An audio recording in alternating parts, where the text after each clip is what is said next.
Welcome back to den of knowledge. So ಇವತ್ತಿನ ಕ್ಲಾಸಲ್ಲಿ ನಾವು ಮೈಕ್ರೋಸಾಫ್ಟ್ ಎಕ್ಸೆಲ್ ಬಗ್ಗೆ ಇಂಟ್ರಡಕ್ಷನ್ ಕ್ಲಾಸನ್ನು ನೋಡ್ಕೊಳ್ಳೋಣ.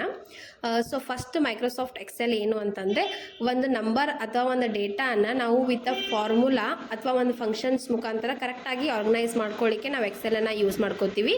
ನೆಕ್ಸ್ಟ್ ಅದನ್ನು ಗ್ರಾಫಿಕಲ್ಲಿ ಈಸಿಯಾಗಿ ರೀಪ್ರೆಸೆಂಟೇಟ್ ಮಾಡ್ಬೋದು in the form of graph sheet. So ಅದ್ರ ಸಲುವಾಗಿ ನಾವು ಎಕ್ಸೆಲನ್ನು ಯೂಸ್ ಮಾಡ್ತೀವಿ. ನೆಕ್ಸ್ಟ್ ಫೈಲ್ ಎಕ್ಸ್ಟೆನ್ಷನ್ ಬಂದುಬಿಟ್ಟು ಎಕ್ಸೆಲ್ದು .xls ಇದ್ರದ್ದು ಫೈಲ್ ಎಕ್ಸ್ಟೆನ್ಷನ್ ಆಗುತ್ತೆ. ನೆಕ್ಸ್ಟ್ ಮೈಕ್ರೋಸಾಫ್ಟ್ ಎಕ್ಸೆಲ್ದು ಈಗಿಂದ ಲೇಟೆಸ್ಟ್ ವರ್ಷನ್ ಯಾವುದಿದೆ ಅಂದರೆ 2010 is the latest version of Microsoft Excel. Next window of Excel ಬಂದುಬಿಟ್ರೆ ಇದರಲ್ಲಿ ಮೇನ್ ಬರೋದು title bar. So by default ಆಗಿ ಏನು ನೇಮ್ ಇರುತ್ತೆ ಅಂದರೆ ಬುಕ್ 1 ಅನ್ನೋದು ಬೈ ಡಿಫಾಲ್ಟ್ ನೇಮ್ ಇರುತ್ತೆ. ನೆಕ್ಸ್ಟ್ ಅದಾದ ತಕ್ಷಣ ಮೆನ್ಯೂಸ್ ಎಷ್ಟಿದ್ದಾವೆ ಇದರಲ್ಲಿ ಮೈಕ್ರೋಸಾಫ್ಟ್ ಎಕ್ಸೆಲಲ್ಲಿ ಅಂತಂದರೆ 7 ಮೆನ್ಯೂಸ್ ಇದೆ.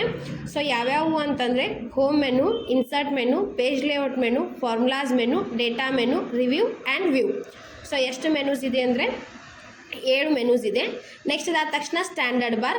ಸೊ ಸ್ಟ್ಯಾಂಡರ್ಡ್ ಬಾರಲ್ಲಿ ಏನಿರುತ್ತೆ ಅಂದರೆ ಹೋಮ್ ಮೇಲೆ ನಾವು ಕ್ಲಿಕ್ ಮಾಡಿದ ತಕ್ಷಣ ಹೋಮ್ ರಿಲೇಟೆಡ್ ಎಲ್ಲಾನು cut, copy, paste, format, painter, conditional formatting, sort and filter, so ಇದೆಲ್ಲಾನು ಏನು ಸಬ್ ಆಪ್ಷನ್ ತೋರಿಸುತ್ತಲ್ಲ that is called as standard bar ಅಂತ ಹೇಳ್ಬೋದು. ಸ್ಟ್ಯಾಂಡರ್ಡ್ ಬಾರ್ ಆದ ತಕ್ಷಣ ಯಾವ ಬಾರ್ ಬರುತ್ತೆ ಅಂದರೆ ಫಾರ್ಮುಲಾ ಬಾರ್.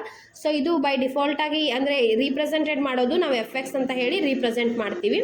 ನೆಕ್ಸ್ಟ್ ಇದಾದ ತಕ್ಷಣ ಬರೋದು ಇದರಲ್ಲಿ ಕಂಪ್ಲೀಟ್ ಈ ರೀತಿ ಒಂದು ಶೀಟ್ ಬರುತ್ತೆ. ಸೊ ಆ ಶೀಟ್ಗೆ ನಾವು ಏನಂತೀವಿ ಅಂದರೆ ವರ್ಕ್ ಬುಕ್ ಅಂತ ಹೇಳ್ತೀವಿ.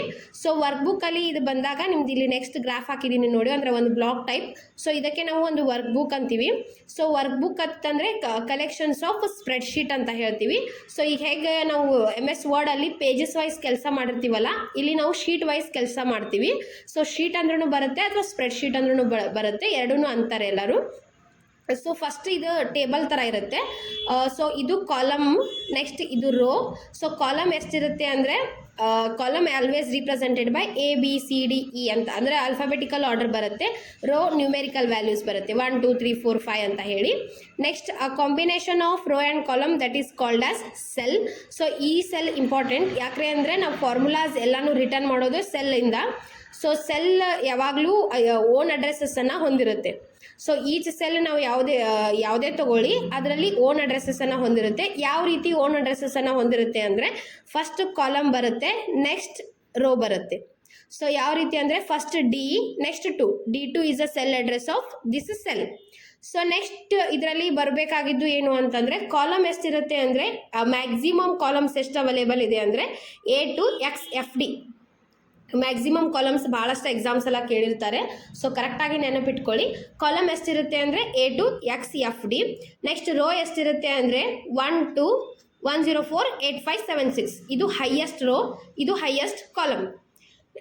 ನೆಕ್ಸ್ಟ್ ಇದರಲ್ಲಿ ಮೇನ್ ಬರೋದೇ ಟಾಪಿಕ್ ಫಾರ್ಮುಲಾಸ್. ನಾವು ಯಾವ ರೀತಿ ಫಾರ್ಮುಲಾಸ್ ಮಾಡ್ತೀವಿ ಅದ್ರ ಮೇಲೆ ನಮ್ಮದೇ ಡಿಪೆಂಡ್ ಆಗಿರುತ್ತೆ.